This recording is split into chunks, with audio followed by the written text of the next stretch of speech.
Bem-vindos ao podcast Cevada com Plutônio, um podcast que fala sobre ciência e religião, isoladamente ou tudo junto e misturado.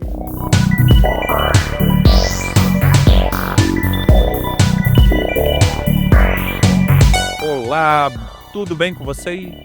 Tá começando mais um episódio do podcast Cevada com Plutônio, podcast que trata o seu cérebro como ele merece.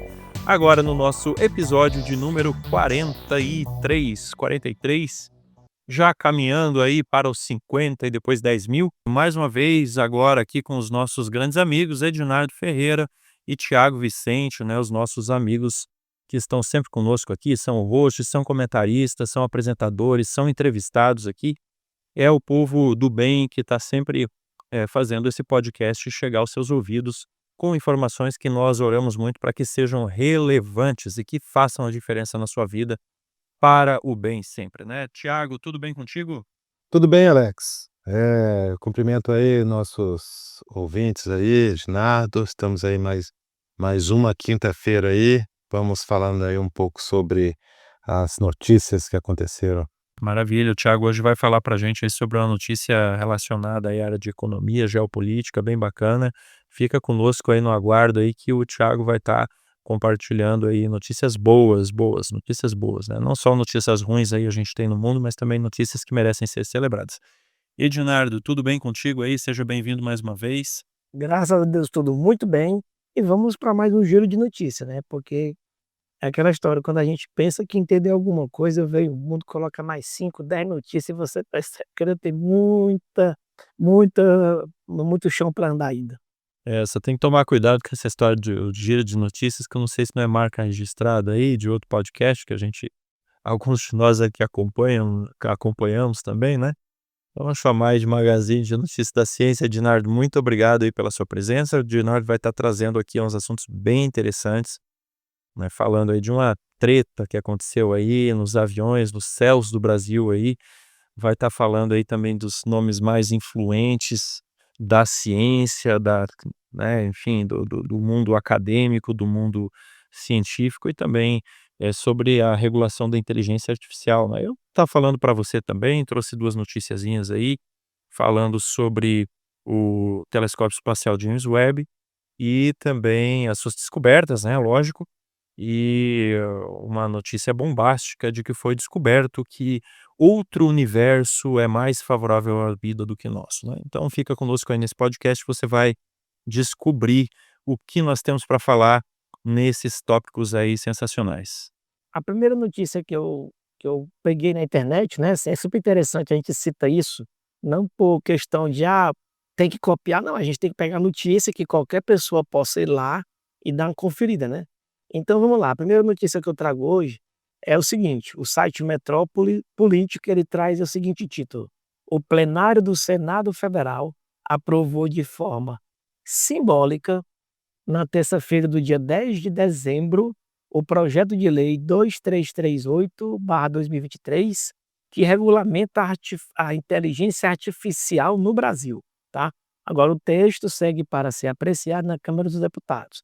Antes de mais nada, né, esclarecer que não é uma lei, isso é um projeto de lei de origem no Senado, que vai para a Câmara, tem toda uma discussão e um debate. Depois, se eu não me engano, eu não conheço a fundo o rito, ele volta para o Senado. Quando a casa, né, quando o Congresso Nacional aprova essa lei, vai para o executivo aprovar, tem todos os ritos, que eu não sou especialista nisso, né. O o o Romeu poderia explicar melhor, mas existe todo um rito, então não é uma lei ainda, tá, gente. Mas a discussão é a seguinte: um projeto de lei para regulamentar a inteligência artificial. Inclusive é um programa que a gente está tentando gravar há algum tempo, só que a gente precisa de uma ajuda jurídica, né, e ainda não temos essa disponibilidade. Essa questão de discutir a regulamentação da internet, regulamentação de redes sociais, regulamentação agora da IA também, inteligência artificial, né. Então, para focar nessa notícia em si, vamos em algumas pinceladas, né. Primeiro, por que regulamentar a inteligência artificial? Isso é uma iniciativa apenas do Brasil, uma invenção de um grupo, de grupo é esse que está preocupado com isso? É um grupo anti-ciência? É um grupo anti-evolução? É um grupo anti-liberdade de expressão? O que é, né?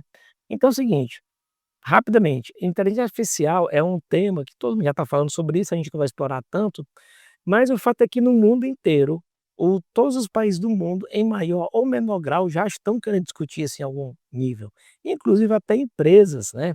A gente já viu o Elon Musk, por exemplo, se queixando, né, do ponto de vista econômico, do ponto de vista de mercado, já que ele é conhecido como arauto da liberdade, né? Muita gente coloca ele como o cara que briga pela liberdade e tudo. E ele mesmo já se colocou reclamando de posição de mercado monopolistas, de outros grupos que trabalham com isso. Então, assim, o fato é que a IA veio para ficar, ela é uma revolução que a gente não vai discutir tanto agora, mas ela está sendo uma bruta revolução.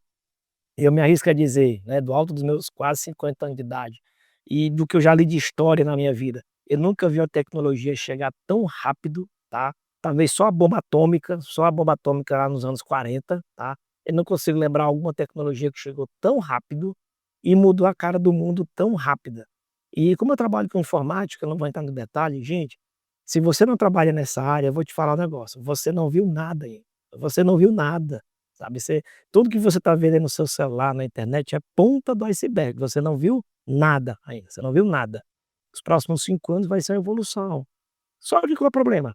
Então eu vou dar um exemplo bem simples agora, por exemplo, essas IAs, a pergunta é a seguinte: o quanto elas podem ou irão ou estão tomando decisão por nós humanos, né? Por governos, por populações, né? Tem uma expressão muito antiga, tem até o desenho animado no Watchmen, né, história em quadrinhos, desculpe, que é: "Quem vigia o vigilante".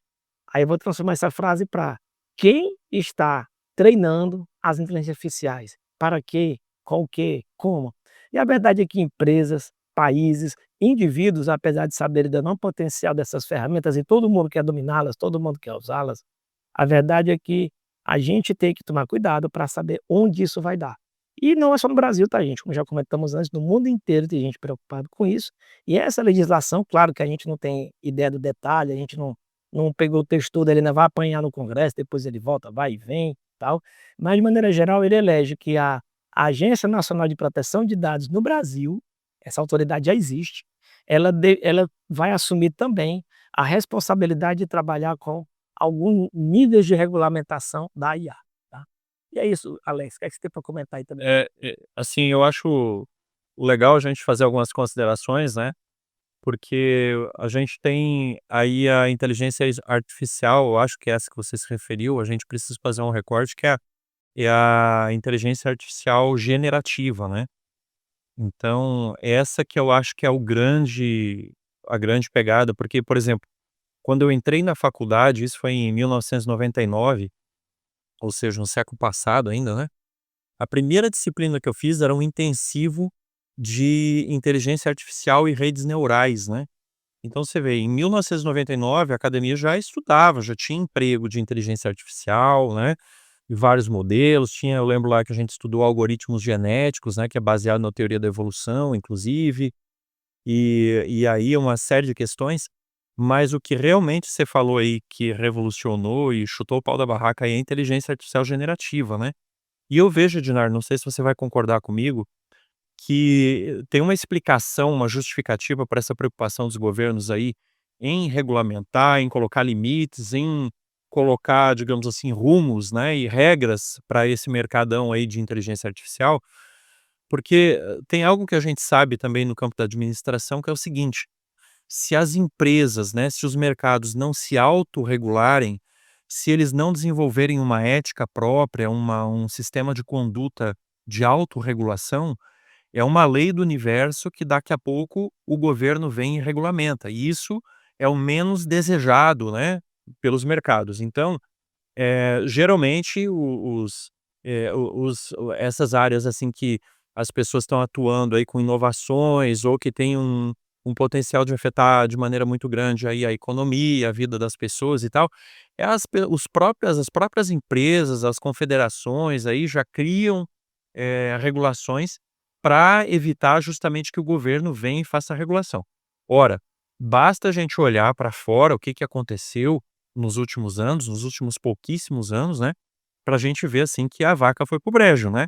A gente aí tem deepfake, a gente tem uma série de, usos, né, da inteligência artificial generativa que realmente desafiam a ética, né. os bons princípios, a moral, os bons costumes, etc e tal. E o governo, naturalmente, ele enxerga uma ameaça nisso tudo, né, ele enxerga uma ameaça aí tanto para o cidadão quanto para ele próprio. Então é natural que a gente tenha regulação nesse sentido, porque a gente está falando de uma tecnologia disruptiva que ela tem um grande potencial, inclusive militar, né. Então você vê aí, por exemplo, a capacidade hoje que nós temos de gerar deepfake, né, isso gerar em tempo real, em que você está falando na frente de um computador, e aquele computador em tempo real, ele está pegando a sua imagem, transformando aí em quem você quiser, imagina aí o Arnold Schwarzenegger, o Will Smith, o Silvio Santos, sei lá quem, a Anitta, e pensa quem você quiser, muda a sua imagem e a sua voz em tempo real, e a outra pessoa do outro lado pode ser levada a pensar que você é uma pessoa que na realidade você não é, isso é tudo feito com inteligência artificial, né. Então assim, você pensa no impacto disso, né, então é natural que os governos estejam realmente preocupados, né, eu acho que isso aí é um assunto de consideração pública mesmo. Eu sempre penso assim, né, tem uma frase que diz assim que nem quem não gosta de polícia é bandido, né. Então acho que a regulamentação, né, a regulação desse mercado aí, ela se ela for bem conduzida, se ela for tiver uma participação aí da sociedade civil, ela não eu imagino que assim, que a gente não tem tanto motivo para temer, né, porque afinal de contas quem está fazendo o fair play, quem está jogando bonitinho aí e tal, não tem o que temer, né. Pode ser que tenha um desconforto aqui, uma complicação ali, né, mas, não vai ser impeditivo. Agora aquele cara que realmente está querendo botar fake news, que quer usar a inteligência artificial com uso antiético, né, uma prática anticomercial, de repente, alguma coisa nesse sentido, aí realmente pode, ter um nível de preocupação mais exacerbado aí, né. Não sei se você concorda comigo. Sim, concordo, e é interessante lembrar o seguinte, novamente não é o tema do programa, a gente vai ter que fazer um programa sobre isso, especial sobre isso, mas assim, o que se chama de inteligência artificial, como você citou muito bem, na verdade são literalmente dezenas, centenas de técnicas, né, avançadas de tecnologia, de estatística, de probabilística, de árvore de decisão, tem inúmeras, assim, inúmeras técnicas usadas para fins diferentes, mas o fato é que, por exemplo, eu vou dar um exemplo bem pontual aqui só pelo estado, você já falou questão de difamação, né, disseminação de imagem falsa e tal, mas, por exemplo, se eu quiser, por exemplo, na próxima eleição, vamos pegar um caso, nas próximas eleições, e eu quiser, por exemplo, investigar uma pauta, por exemplo, tem uma pauta X, sei lá, vamos falar da pauta política internacional, vamos falar aqui de direitos humanos, por exemplo, direitos humanos. Eu quero entender mais sobre isso. Dependendo da IA a quem eu pergunte, ela pode ter uma orientação mais para um lado, mais para o outro, e nada impede que quem esteja, treinando aquela IA, comece a manipular, por exemplo, para trazer a IA aos direitos humanos para um extremo, para outro, só para dar exemplo básico. Então, assim, na verdade e o pior, esses algoritmos, na verdade, nem mesmo as empresas que detêm essas grandes, eh, ferramentas, nem elas conhecem direito os procedimentos de treinamento, tá. Até elas, às vezes, perdem o controle do que elas têm. E outra coisa importante, tá, a capacidade de processamento, desculpa, a necessidade de hardware, de software, para processar essas tecnologias são brutalmente gigantes. Com grande impacto ambiental, inclusive, né. Não, isso, além de impacto ambiental, é o seguinte, por exemplo, eu trabalho em um lugar que a gente já está começando a brincar com IA, já estamos começando a fazer treinamentos com IA para a gente usar no nosso trabalho, tá. Só para você mostrar que eu acredito que tem coisa positiva, tá, tem coisa positiva. Só que, por exemplo, apareceu um probleminha, o meu parque tecnológico não dá conta de ter todo o hardware, todo o treinamento, todos os recursos necessários para eu ter uma IA minha, só minha. Então, fatalmente, as grandes empresas e governos, em algum momento, dependendo da aplicação, vão ter que procurar terceiros para prover essa infraestrutura. E essa infraestrutura é caríssima e muitas vezes um país grande como o Brasil, talvez até possa criar seu próprio parque de IA. Mas a verdade é que a maior parte do país do mundo, as empresas vão acabar tendo que terceirizar para outros países essas inteligências, né. Então, por exemplo, imagine você é um país, sei lá, você é o Egito, tirei da minha cabeça agora, tá. Você é o Egito, quer trabalhar com IA, mas os seus fornecedores é Europa, Estados Unidos e coisa parecida, e o que é que impede? por questões culturais ou questões políticas, qualquer que seja, que esse teu provedor de IA esteja, por exemplo, repassando informações suas para outros, né, ou que esteja orientando por um caminho errado, ou até por questões filosóficas, né. De repente, voltando para direitos humanos, o pessoal dos países árabes tem uma visão um pouco diferente para algumas pautas em relação a gente.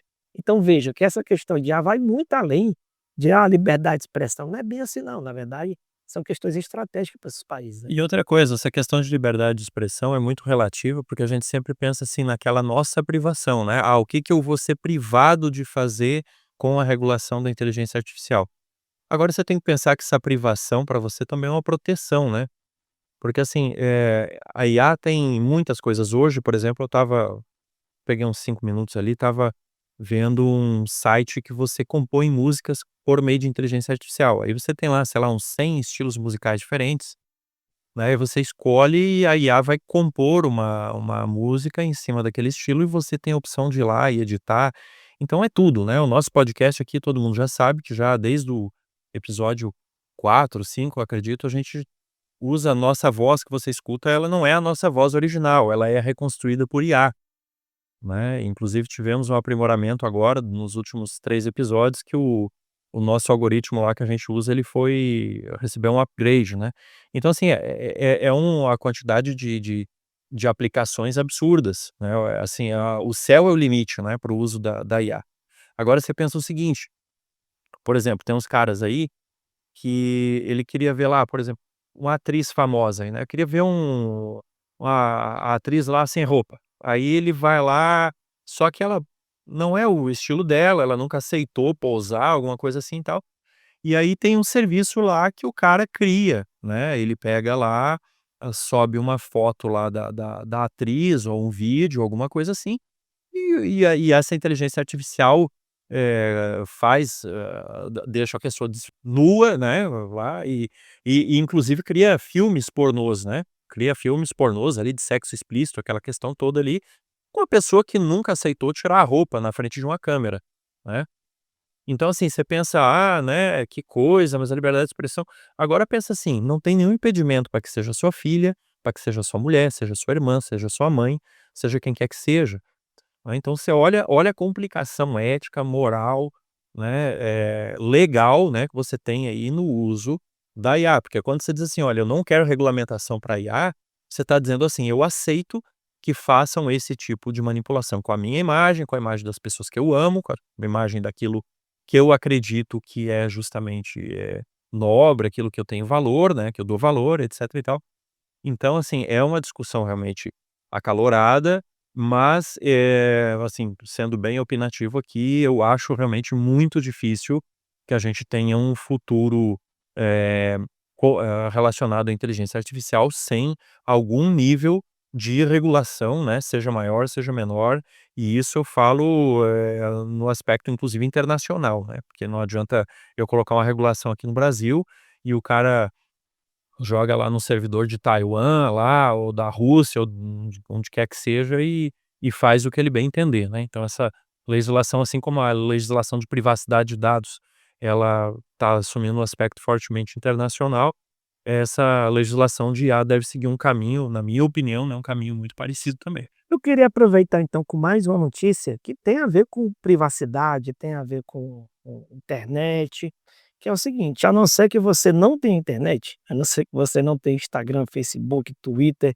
que você não tenha nem o WhatsApp, essa semana passada, eu acho, se eu não me engano, teve a polêmica da semana, né, que era uma moça, uma mulher estava no avião, né, sentada na cadeira lá da janela, e, uma mãe chegou conversando com ela pedindo para saber se a moça poderia trocar de lugar e tal, porque parece que o filho dela queria ficar perto da avó, que estava naquela mesma fileira de cadeiras, e a moça realmente disse que não cederia e tal, não queria ceder. Aí parece que alguém filmou e começou uma confusão e tal, tá. Enfim, todo mundo está sabendo dessa notícia, eu imagino. Só que a gente aqui não vai discutir quem está certo, quem está errado, cadeira, não é isso. Eu acho que a pauta que a gente vai aqui discutir aqui, já que nós estamos falando de internet, privacidade, regulação e tudo mais, é só uma pincelada, é só um comentário, é essa questão de note, como um evento completamente trivial, né, quer dizer, são 2 mulheres, né, uma mãe e uma passageira, né, estão no avião e acontece um um desentendimento ali, né, acontece um entrevero, como com certeza todos nós aqui, eu e o Alex, e você que está nos ouvindo, em algum momento houve sei lá, algum entrevero, houve alguma discussão sua com outra pessoa, seja lá no trânsito, na fila do banco, no elevador, no futebol, eu não sei onde foi que houve, mas provavelmente em algum momento você discutiu com alguém, seja com mais intensidade ou menos. Quer dizer, é um evento que acontece aos dezenas de milhares diariamente nesse mundo, tá? São, não vou dizer que, assim, eventos banais, digamos assim, é uma coisa banal. Mas de hora para outra, isso praticamente foi a pauta do dia no país, no Brasil inteiro. 2 mulheres absolutamente anônimas, especialmente essa passageira que se recusou. Aí também novamente, não vamos entrar aqui nesse mérito, quem está certo ou errado, não, a questão não é essa, a questão é como do nada uma pessoa anônima, né, vira a pauta do país, né, do país inteiro. Aí Dona Ponta ela vira heroína contra os pais que são mimados, ou ela vira a carrasca, a pessoa malvada que não tem coração de ajudar uma pobre família.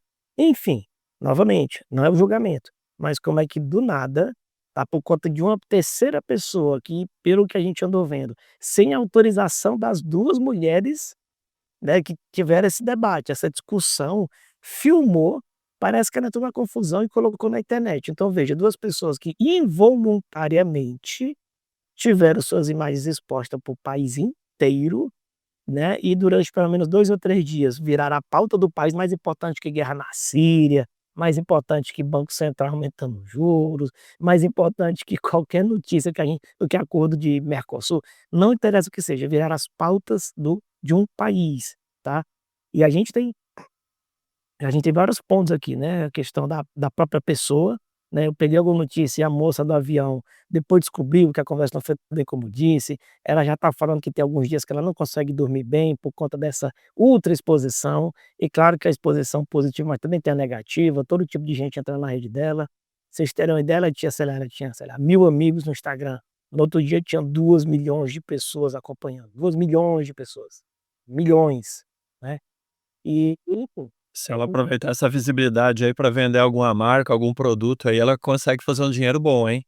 Não, inclusive ela já fez a propagandinha apresentando o Merchan, né, já fez uma propagandinha, nada demais, mas o fato é o seguinte, de hora pra outra, uma pessoa, no caso ela como a, digamos, heroína e a mãe como a vilã, quer dizer, no intervalo de por conta de um vídeo de, sei lá, 2, 3 minutos, nem sei quanto tempo foi que eu não vi o vídeo inclusive, só li as notícias, você tem essa ultra mega exposição, né. Não, e assim, exemplo Fala pouco delas, mas fala muito sobre a nossa sociedade. Elas falam muito e pouco. fala sobre o ser humano, né, porque eu concordo 100% com o que você falou, Edinardo, porque você vê assim, é o tipo da coisa que divide opiniões, né. Quem tá na internet aí há alguns anos vai lembrar que lá em 2014, eu imagino 2014, 2015 mais ou menos, deu aquela polêmica do vestido branco, vestido azul, né.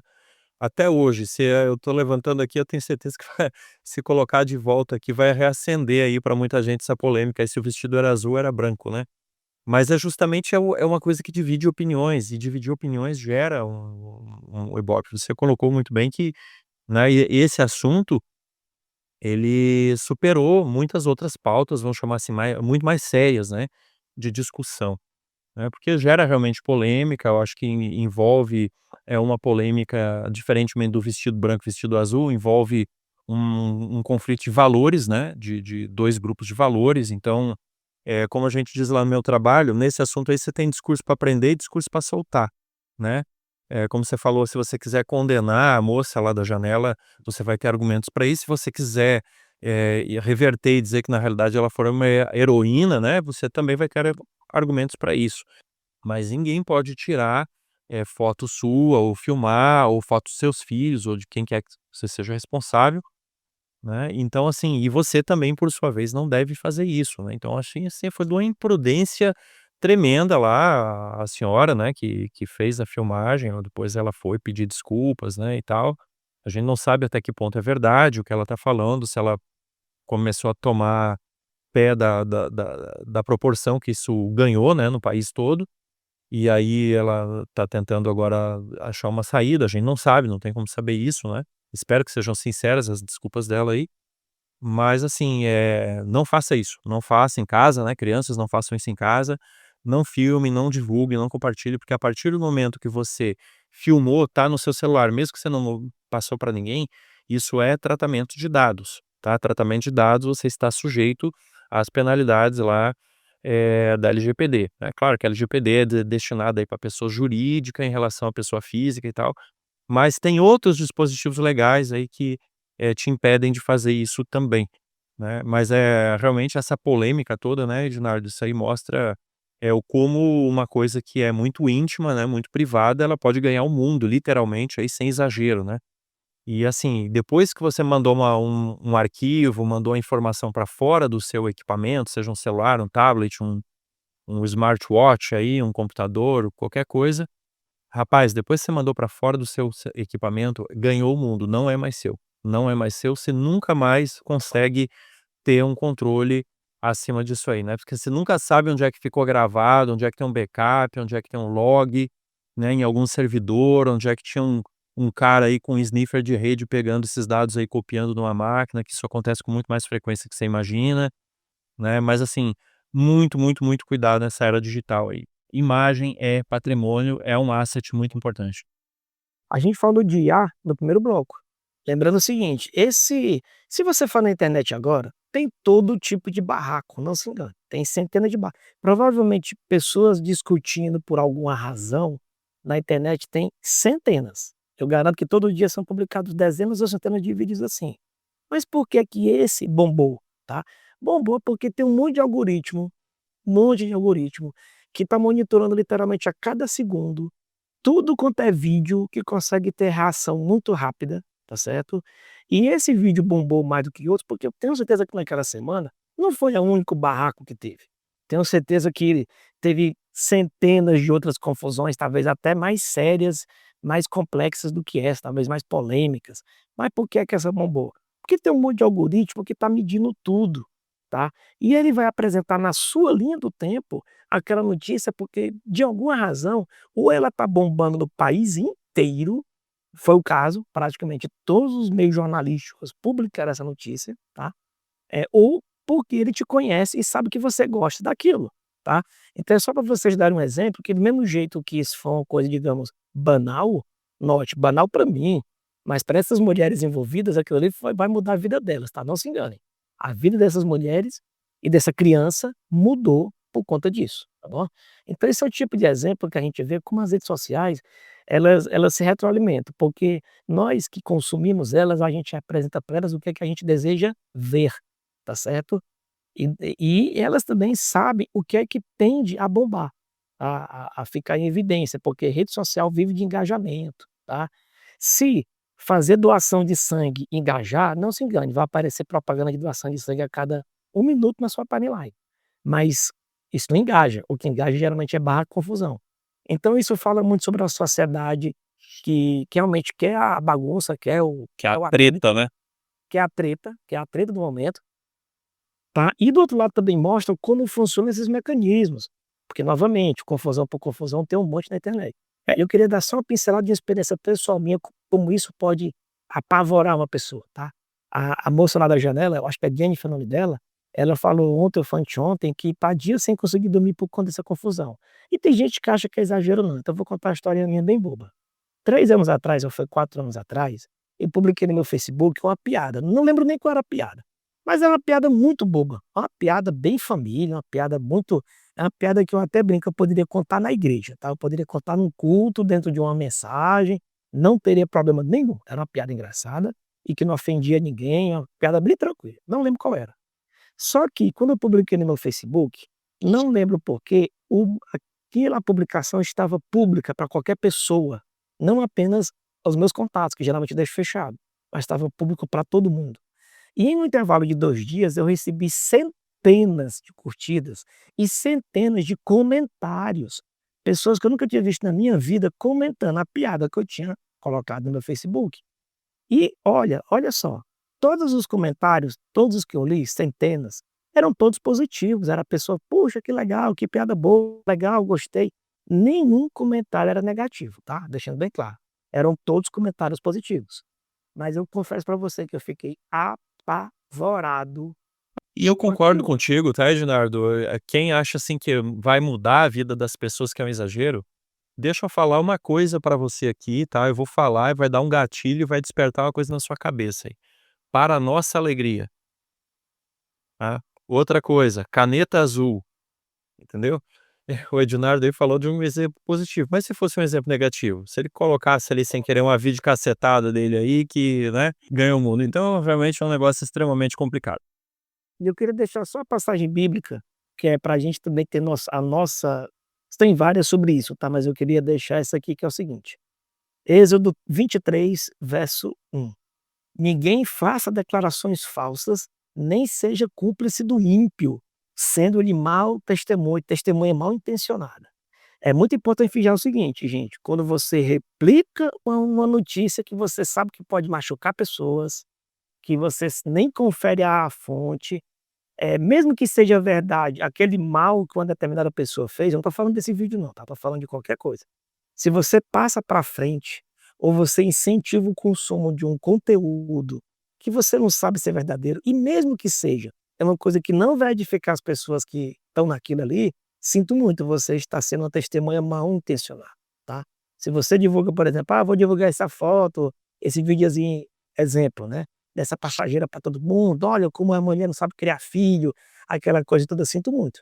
Provavelmente seu intuito é muito mais destruir aquela pessoa, que eu imagino, do que estar sendo uma apoiadora da boa educação familiar. Então a gente tem que ser muito responsável com o que a gente compartilha, com o que a gente comenta, e entender que, pegando esse exemplo de novo, são apenas pessoas comuns que passaram por uma coisa absolutamente ordinária. Cá entre nós foi uma coisa chata, foi um imbrógliozinho pequeno, mas nem de longe são criminosas, nem de longe são assassinas, corruptas, nem de longe, mas da hora pra outra elas viraram as grandes vilãs ou heroínas do país. Então, a gente como cristão tem que ter muita responsabilidade com o que a gente publica sobre qualquer um. Maravilha, Ednardo. Muito bem, agora mudando completamente aí, trazendo o assunto para outro viés completamente diferente, nós vamos falar aqui um pouquinho sobre uma descoberta aí recente, né, uma notícia aqui na área de ciência, né, de cosmologia que, tá deixando aí as pessoas realmente, perplexas, né. Mais uma vez a gente vai falar aqui do nosso querido telescópio espacial James Webb, o JWST, né, o James Webb Space Telescope, né. O que que o James Webb descobriu? Na realidade, não foi uma descoberta, não foi uma inovação totalmente inovadora, né, perdão do pleonasmo aí, mas, ele simplesmente confirmou algo que o telescópio espacial Hubble, né, o predecessor dele, talvez aí o telescópio mais famoso até hoje aí, o telescópio Hubble havia, descoberto, né, algumas décadas atrás. É um assunto um pouquinho complicado, mas assim, não é difícil de entender, né. O que que o James Webb, confirmou aí da previsão do Hubble e por que isso é importante? O nosso universo, né, de acordo com os cálculos aí da astrofísica aí do século XX para cá, sabe-se que ele está expandindo, né, ele está, aumentando. E não é que as galáxias estão simplesmente viajando umas para mais longe, né, das outras, e não é apenas isso, é o próprio espaço, né, o próprio espaço está inflando. Alguns comparam como se fosse um balão desse de aniversário, né, e aí você pega ele pequenininho, você, pinta ali com a caneta uma série de bolinhas, né, faz um monte de bolinha ali de caneta, e aí você enche aquele balão, o que que vai acontecer com aquelas bolinhas, né, elas vão se expandir, vão se afastar umas das outras, à medida que o balão incha, né, que ele, expande. E é mais ou menos isso, né, grosso modo, que está acontecendo com o nosso universo. Só que existem 2 formas de você calcular essa expansão, essa taxa de expansão do universo, né. Hoje existem aí pelo menos 2 métodos, né, que são os mais empregados para isso, os mais famosos, que um método é o da radiação cósmica de fundo, né, que é outro tema, assim, eh, muito muito conhecido aí pelo pessoal aí da cosmologia, da astrofísica, etc e tal. e o outro é pelo cálculo das variáveis cefeidas, né, que são as estrelas aí longínquas que emitem, um certo nível de pulsação de luz, que é conhecido com a frequência determinada, etc. Cálculos aí um pouco complexos são empregados para isso, mas se consegue chegar a valores, né, dessa taxa de quão rápido o universo está se expandindo, né, e esse número aí é o grande problema disso tudo é que esse número ele resulta diferente nessas 2 metodologias aí.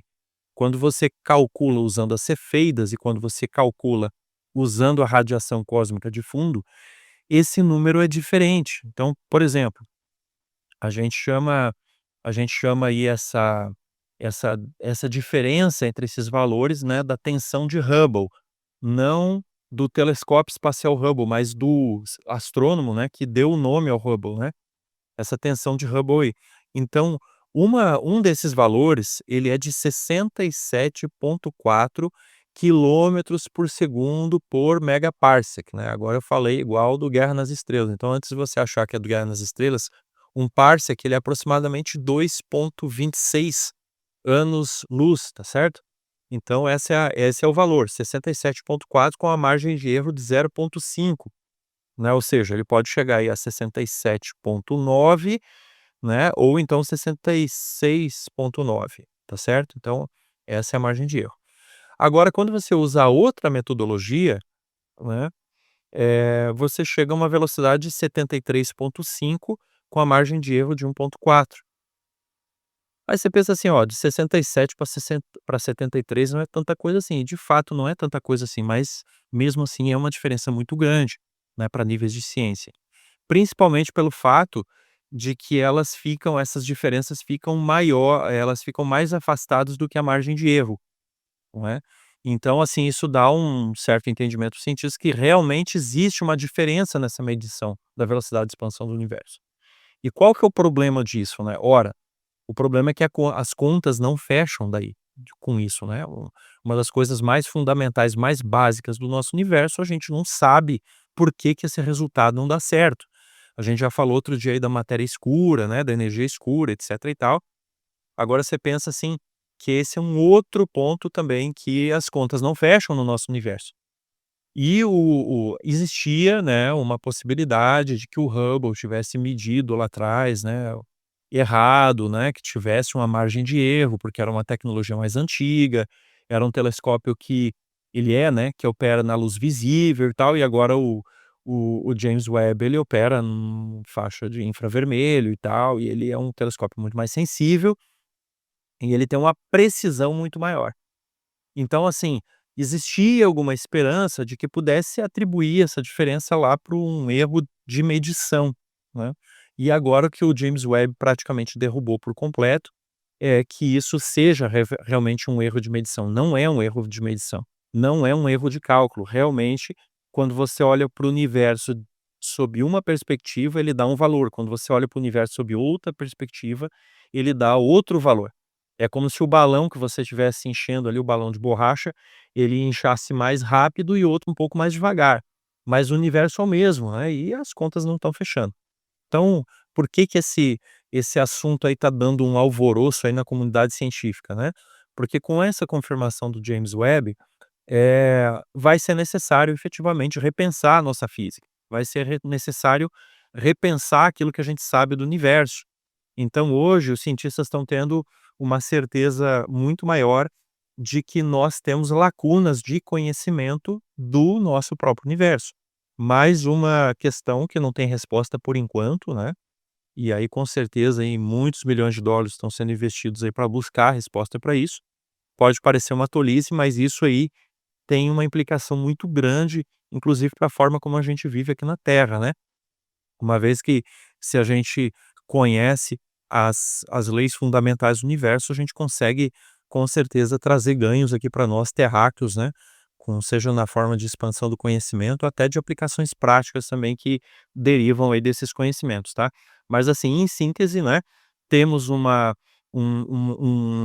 discrepância, né, não é um erro de cálculo, mas temos uma divergência de valores aí, de uma constante muito fundamental do universo, Isso aí já era uma preocupação de muitos anos, e agora, essa semana, né, esse estudo que foi publicado aí em cima de observações do James Webb, confirmou que não é um erro de medição, não é a nossa trena aí que está com problema, não é a nossa balança que está descalibrada. Os instrumentos estão corretos e realmente é mais um mistério do universo que a gente não faz a menor ideia ainda de como é que pode resolver. Claro que existem teorias aí e tal, né, mas a comunidade acadêmica ainda não aceitou amplamente as teorias alternativas, até porque elas carecem, né, de uma comprovação experimental aí para reforçar as evidências dela. Rapaz, de astronomia eu entendo muito pouco, mas eu entendo um pouco de modelo, né, modelagem, né, até porque eu trabalho com informática, eu já comentei isso antes. Na verdade, em ciência, quase todas as ciências exatas, né, e as duras, elas acabam trabalhando com modelos, né. Então o que é o modelo? O modelo é, existe um mundo real, né, e eu tento modelá-lo, né, criar, vamos comparar aqui uma planta do prédio, né, eu tento criar um desenho do prédio, então eu vou tentar colorir, vou tentar colocar a planta baixa, a planta elétrica, a planta hidráulica, né, planta de fundação, eu vou tentar colocar estrutural, vou colocar o máximo de informações possíveis para, em cima de toda essa modelagem, né, tentar, entender, planejar, projetar a realidade, né. E eu sei que a astronomia também você tem inúmeros modelos, né, de cosmogonia, de do universo, de como é que ele funciona e tal, e obviamente o mundo é sempre muito mais complicado, né, do que qual que a gente consegue colocar num pedaço de papel, né. Tanto é que, se você for para as estruturas menores do que um átomo, né, parece que quanto mais o pessoal cava, mais acha, quer dizer, uma coisa que a gente não consegue nem ver e não consegue nem entendê-la. Dito isto, é sempre interessante como a ciência, às vezes, ela precisa pegar um modelo inteiro que durante décadas foi consagrado, é um modelo que funciona para isso, para aquilo, acolá, ele vai funcionando muito bem, mas às vezes ele chega num ponto que ele pode até explicar 90% dos eventos, mas aqueles 10% que estão faltando ele não consegue explicar. E esse tipo de mensuração é muito importante, seja para calibrar o modelo, sendo que alguns modelos, dependendo de como estão construídos, não dá para calibrar, eles chegam no limite deles, o cara fala: "Poxa, esse modelo só vai até aqui", outros dá para dar uma calibradinha, dar uma melhorada. E esse tipo de estudo com certeza vai mexer em muitos modelos, submodelos aí que tem na ciência como um todo, e lembrando, tá, gente, como eu não sou da área, mas eu posso afirmar, a gente pensar: "O que é que tem a ver entender o tal do universo lá não sei onde", gente, na hora que você começa a tentar entender essas leis de como o universo funciona, até o simples fato da gente estar usando o celular, comunicação por satélite, é derivado desse tipo de estudo, tá, gente. Então não se engane, a teoria da relatividade é usada quando você usa um GPS no seu celular, tá. Então quanto mais se entende o universo, e não se engane, essa ciência de entender o universo, ela chega literalmente na palma da sua mão hoje em dia, tá. Então esses modelos são retrabalhados, reestudados, mudados, às vezes até descartados e criados outros. Aquele modelinho que era um cachorro feio, às vezes acaba, né, largado de lado, às vezes o caramelo, né, dos modelos, ele consegue ter um destaque quando o pitbull começa a falhar, né. Então vamos para o caramelo, que esse aqui parece que a longo prazo está mais promissor. Maravilha, Leonardo, é isso mesmo. E pegando o gancho dessa notícia, também saiu uma outra, notícia aí na nossa mídia aí de divulgação científica, vamos dizer assim, né, que é a informação de que nós temos, um estudo aí, né, foi feito dizendo que o nosso universo, né, eh, ele não é o modelo mais propício à vida. Então, a notícia que eu vi aqui, né, não é um site desconhecido aí, não é definitivamente não é nenhuma referência aí de ciência, mas eu quero reproduzir aqui o título da reportagem, porque eu quero chamar a atenção para um fato, né. Ó, descoberta, 2 pontos, outros universos mais propícios à vida do que o nosso. Isso aqui me chamou a atenção porque, eh, não existe nenhuma evidência de que existam outros universos ou outro universo. Existem muitas especulações, sim, nesse sentido. Mas aí como assim, né? Você vê a reportagem aqui, ela é feita realmente para chamar a sua atenção, para você fazer clicar, né? Que a gente chama de clickbait, né? É uma isca de clique, né? Ele fala alguma coisa que vai cativar sua curiosidade, sua atenção, e na realidade quando você clica você vai ver que não é nada daquilo, né? Que foi usou-se alguma coisa que não pode ser dito que é uma mentira, mas dando a entender uma outra coisa simplesmente para fazer você clicar. Outros universos mais propícios à vida do que o nosso. Então, assim, objetivamente pode ser dito que isso é uma mentira? Não. Mas o que que aconteceu de fato nessa notícia aqui? Foi feita uma simulação de computador, né? Alguns astrofísicos aí da Universidade de Durham, né, fizeram modelos, né, de outros universos, compararam com o modelo do nosso universo e viram, né, mudando ali algumas constantes da física em cada um desses modelos para ver o que que acontecia, né? E um desses modelos ali, eles tiveram uma taxa de formação de estrelas melhor do que a formação de estrelas do nosso universo. Então, foi uma taxa de formação de estrelas de 27% contra uma taxa de 23% do nosso universo. Nem é uma diferença assim tão estrondosa, né? É uma diferença assim, claro, né? Mas não é tão estrondosa assim.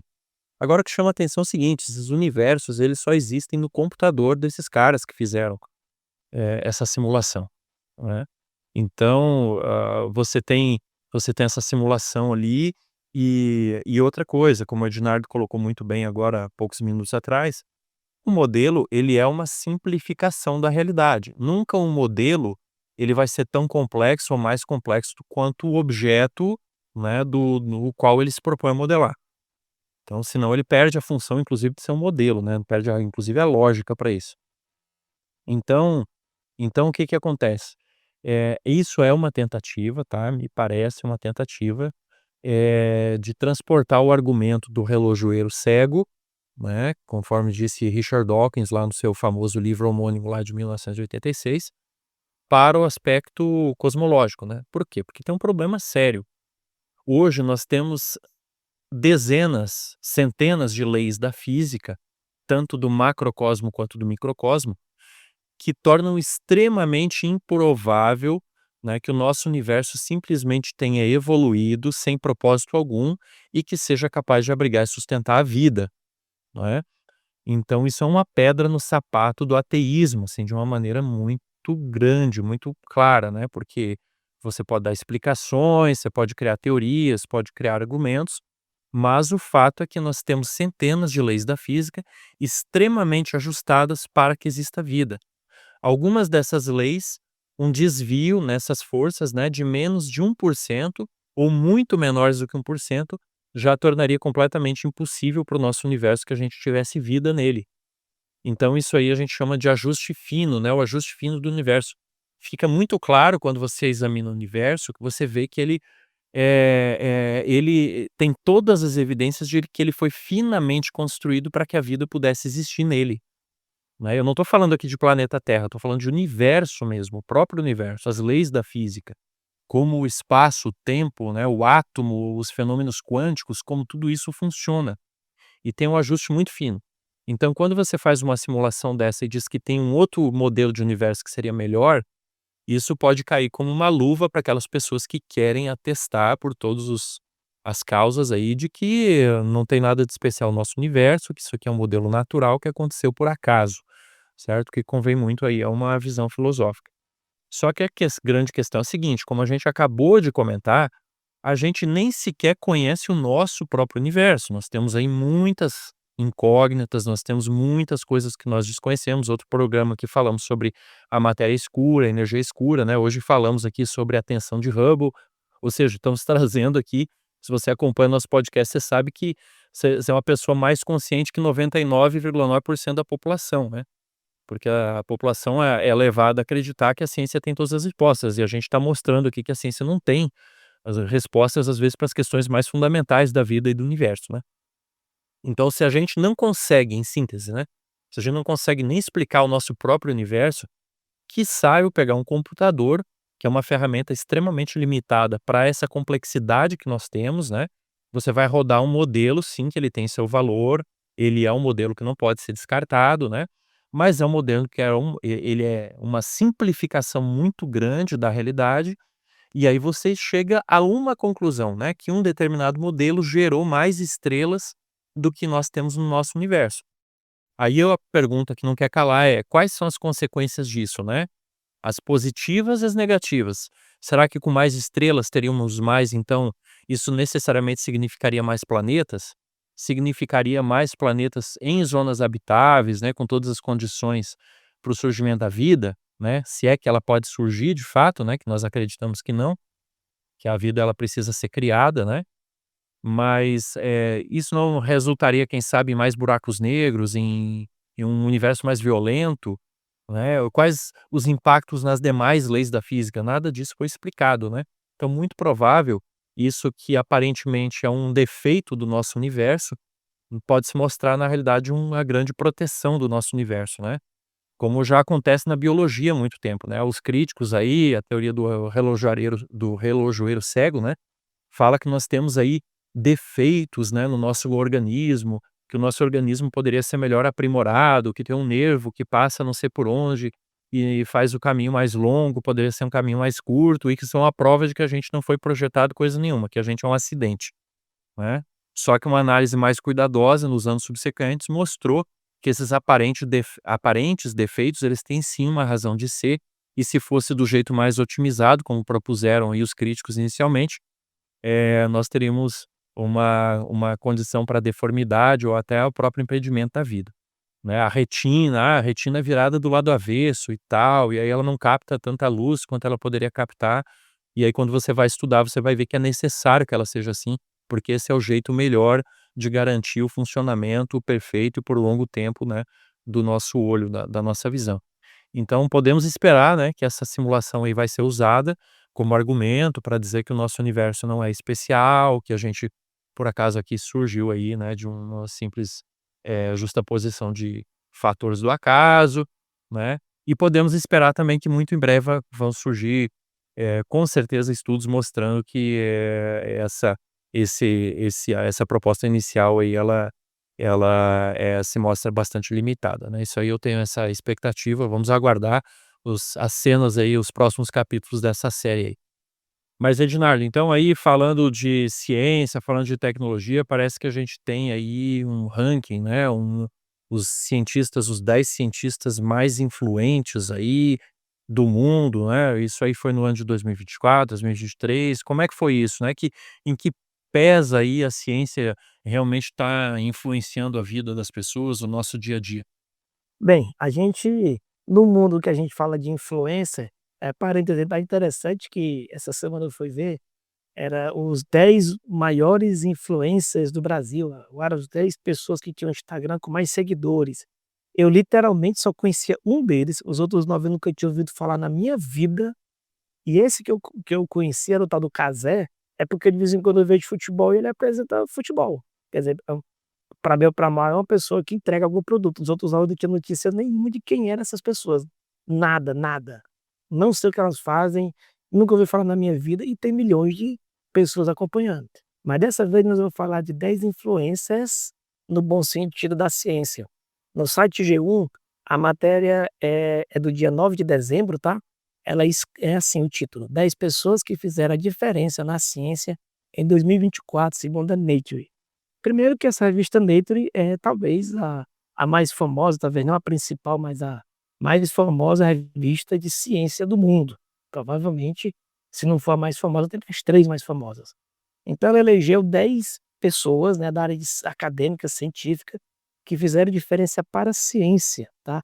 Obviamente a gente não vai comentar cada uma dessas 10 notícias, mas é importante saber que a importância dessas pessoas não é apenas produzir muitas vezes um conteúdo ali, uma pesquisa, entregar um remédio, uma química, uma nova hipótese, um novo tratado que vai ficar só dentro da academia. Muitas vezes, na verdade, é o ideal, mas muitas vezes o que eles fazem realmente cai no mundo real. Então, vou comentar aqui por alto, algumas dessas notícias. Por exemplo, aqui tem uma pessoa chamada Caitlin Caras, que ela entrou na lista por uma razão muito simples. Ela praticamente tem uma de sindicalista lá no Canadá, porque os salários estavam muito baixos, as bolsas de pesquisa para pesquisadores muito baixos, e ela conseguiu coordenar uma campanha, não foi bem uma greve, tá, mas ela conseguiu coordenar uma campanha para sensibilizar o governo canadense para aumentar o valor das bolsas, né, porque, eh, é muito complicado você ter pessoas que praticamente dedicam, além do ensino normal, médio, né, primeiro grau, segundo grau, essas pessoas de maneira geral elas dedicam mais ali 10 ou 15 anos da vida delas em tempo integral, praticamente domingo a domingo, né, no máximo, e muitas vezes prejudica a própria vida pela ciência. E a gente sabe como isso transborda para a sociedade, né. E essa pessoa, né, ela fez um movimento para poder ter um aumento nessas bolsas, né, esses salários dos pesquisadores que são muito importantes para a gente.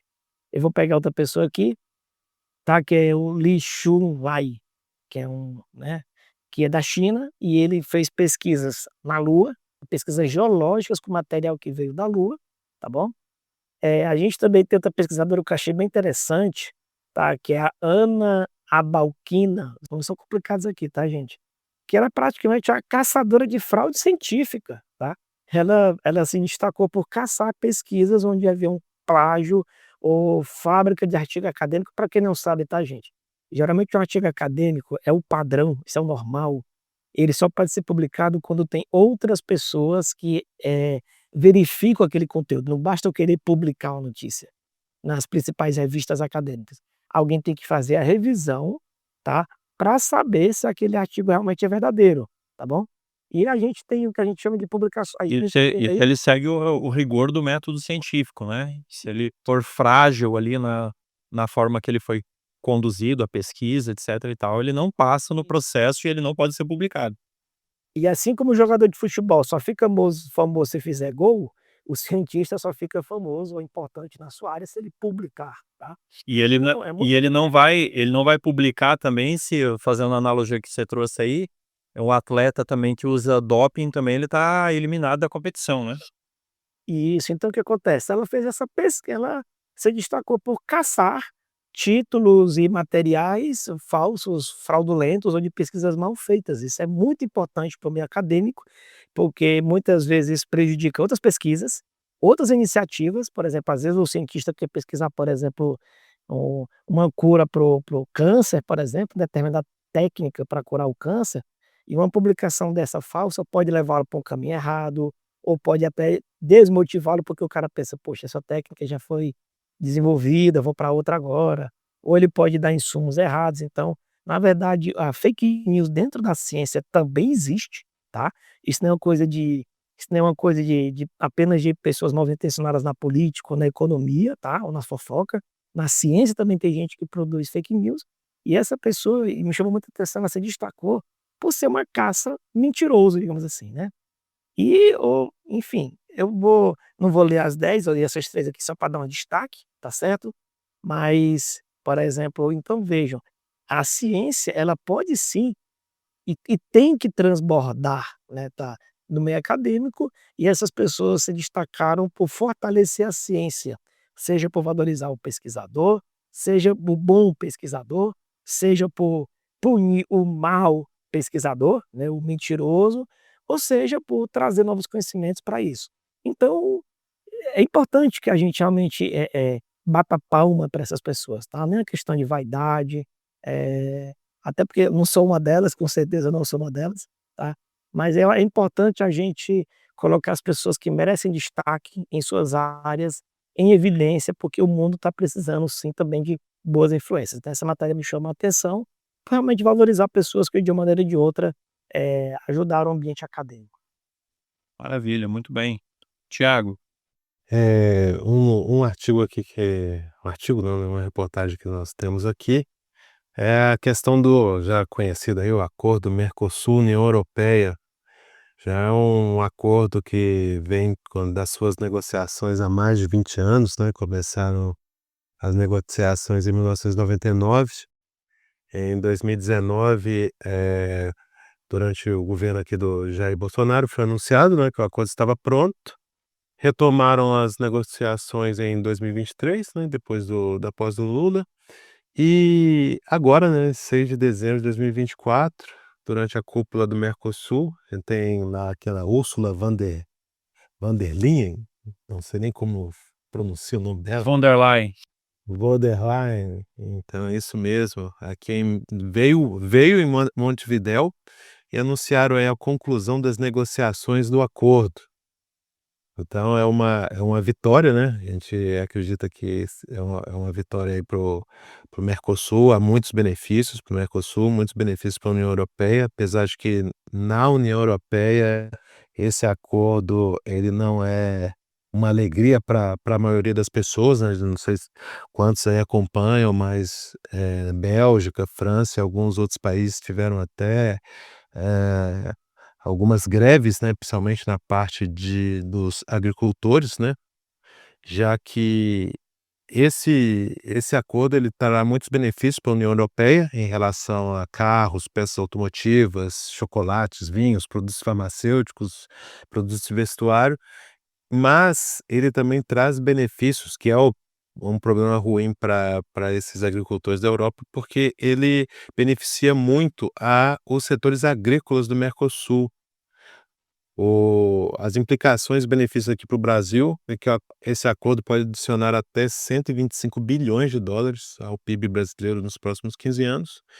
E setores agrícolas, né, brasileiros devem ser os principais beneficiados, já que vai ter acesso ao mercado europeu e os nossos produtos agrícolas, eles são bem competitivos, principalmente em questão de valores e qualidade.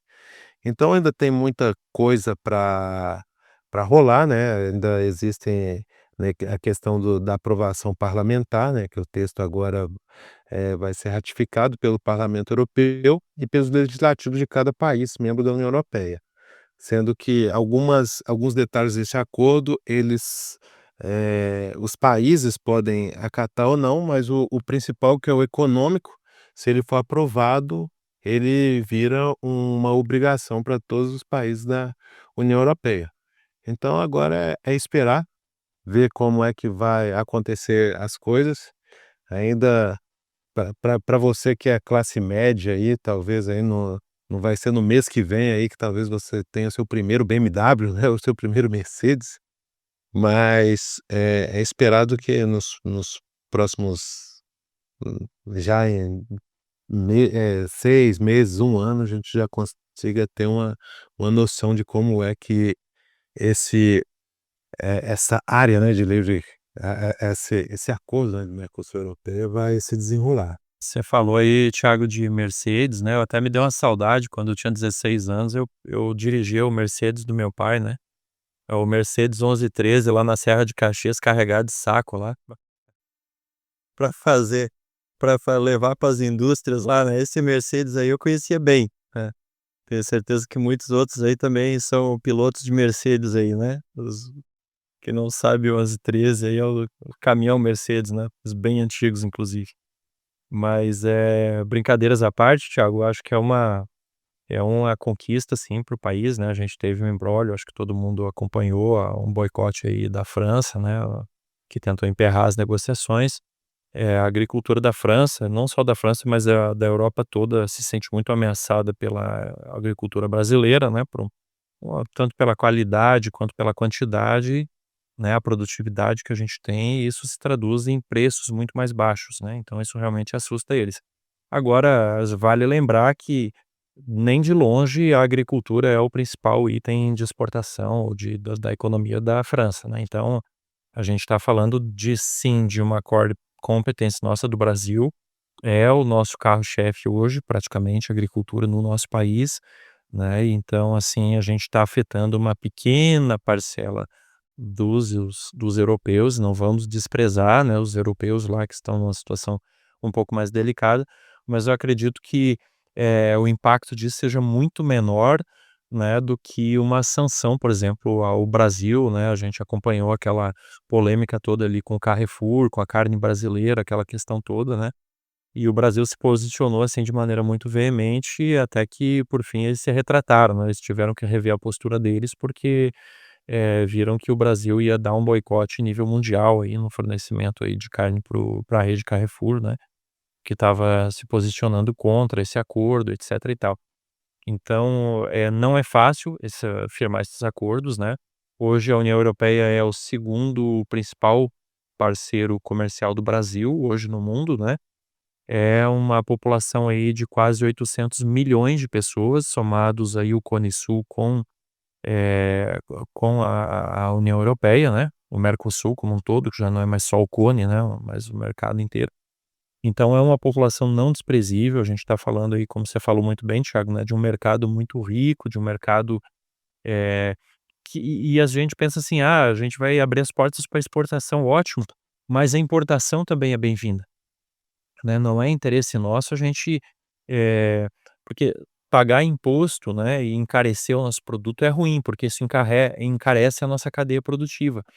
Mas isso já seria ruim por si só. Agora, se a gente pensar que, cada dólar, né, que aumenta aí, ou cada euro que aumenta numa importação do Brasil, às vezes, isso reduz, né, a quantidade de bens que a gente está importando. Então, às vezes, insumos que a gente precisa efetivamente, seja para o nosso consumo, seja para a nossa cadeia produtiva, eles acabam não entrando no Brasil, né. Tecnologias que acabam não entrando no Brasil, né. Então, assim, uma multilateralidade comercial, ela na maioria das vezes ela é bem-vinda, né, ela vai nos ajudar, e isso é muito significativo, porque a gente está vivendo num período de protecionismo econômico, né, a nova trend de 2020 do século XXI é um isolacionismo, né, das nações aí, tanto no aspecto, cultural, quanto no aspecto, econômico também. E agora com esse acordo fechado, né, a gente está caminhando na contramão dessa tendência, né, que é os países, levantarem suas barreiras, né, tarifárias e não tarifárias, eh colocarem aí empecilhos, né, para, enfim, para um livre comércio e tal. E esse processo aí, esse acordo realmente ele vem em um bom momento, né, que, eh, vamos orar aí para que ajude, né, que realmente traga benefícios reais aí para o povo brasileiro, né, para nossa economia, para nossa o desenvolvimento aí do nosso país, né, com essa troca de bens e serviços aí que vai ser muito positiva com certeza. Beleza então, gente, últimas palavras aqui então para a gente encerrar o nosso podcast. Bem, foi um giro de notícia aí, muitas notícias, lembrando que qualquer uma delas aí mereceriam horas, horas e horas e horas, mas eu acho que a gente sempre tem que, né, um ponto de vista para a gente dar uma refletida, a gente tem que procurar tentar entender o mundo, né, sobre todos os aspectos. Veja que a gente falou um pouco de economia, falamos aqui de ciência, falamos até de mídia, né, de marketing, tá?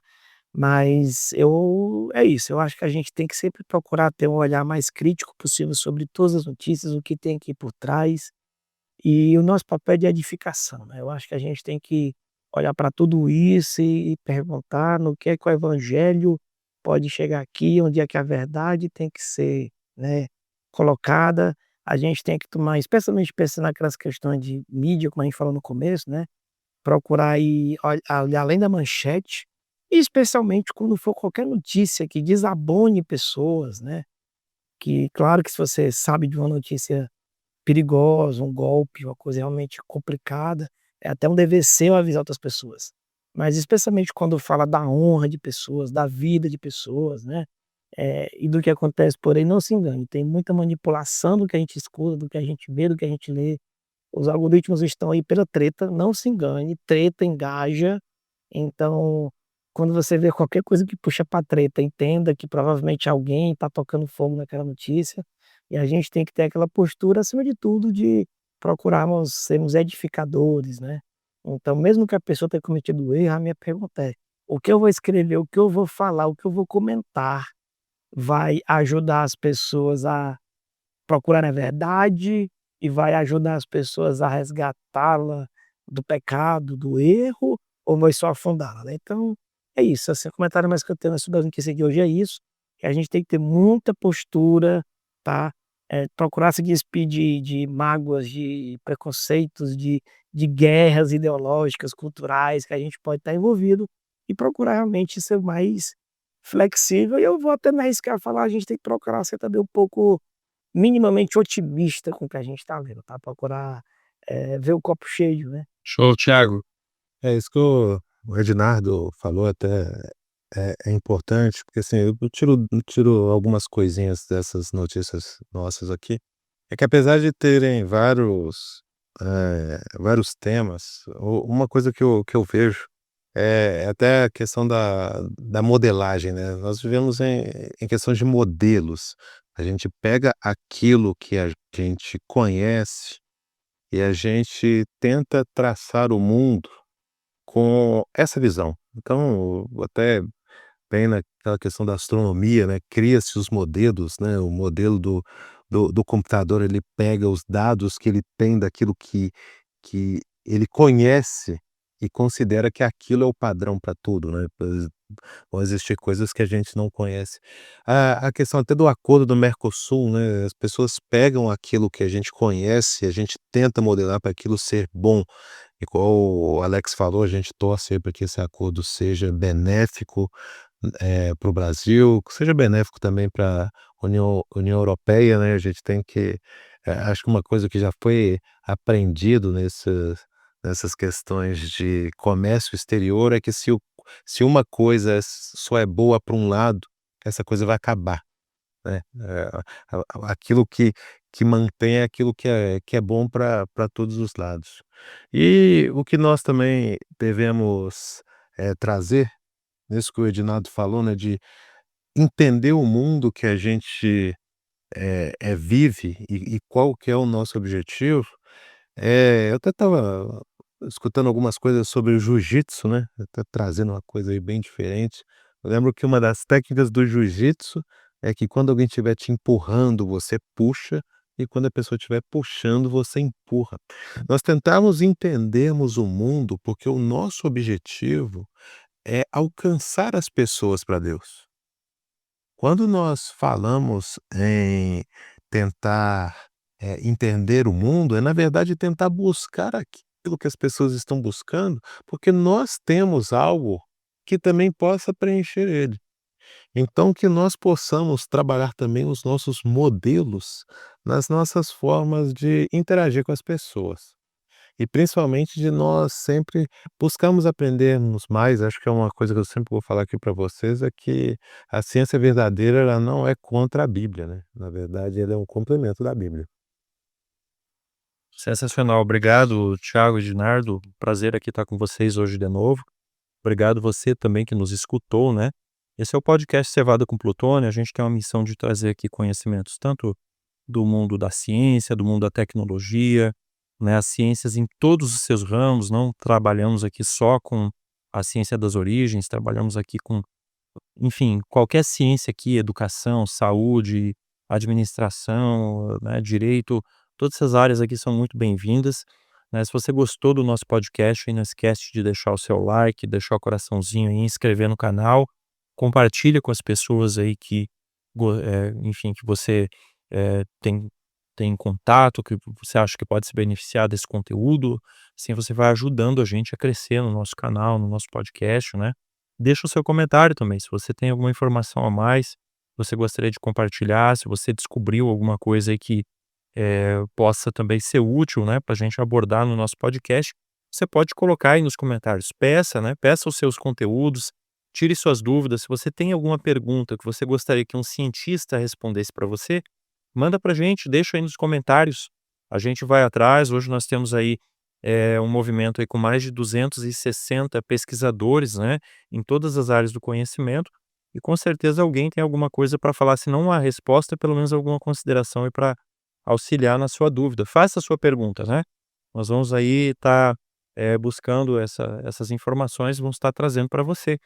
E o seu engajamento é muito importante, então continue escutando o nosso podcast, não perca os nossos podcasts, né, deixa aí os seus comentários, vai compartilhando e assim a gente vai devagarinho, a gente vai cumprindo o nosso propósito, né, que é trazer pelo menos, a gente não quer formar a sua opinião, não é isso, a gente quer principalmente te dar uma alternativa para você pelo menos, saber, né, a decisão que você está tomando e poder tomar uma decisão consciente a cada momento, considerando, as questões aí por múltiplos aspectos, tá certo?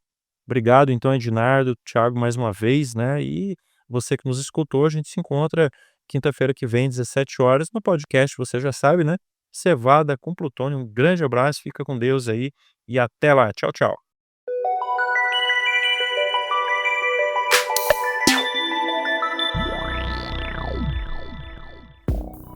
Se você gostou deste episódio, assine gratuitamente nosso podcast no Spotify, Amazon, Apple e se inscreva no nosso canal no YouTube. É só procurar por podcast Cevada com Plutônio nos streams de áudio ou Cientistas Adventistas no YouTube, Instagram, Facebook e X. E compartilhe com seus amigos. Assim você nos ajuda a chegar a cada vez mais pessoas. Aviso! O Movimento de Cientistas Adventistas é um ministério de apoio que não possui vínculo jurídico ou administrativo com a organização da Igreja Adventista do Sétimo Dia. O podcast Cevada com Plutônio não fala em nome da Igreja Adventista do Sétimo Dia, suas instituições, ministérios oficiais, obreiros ou colaboradores.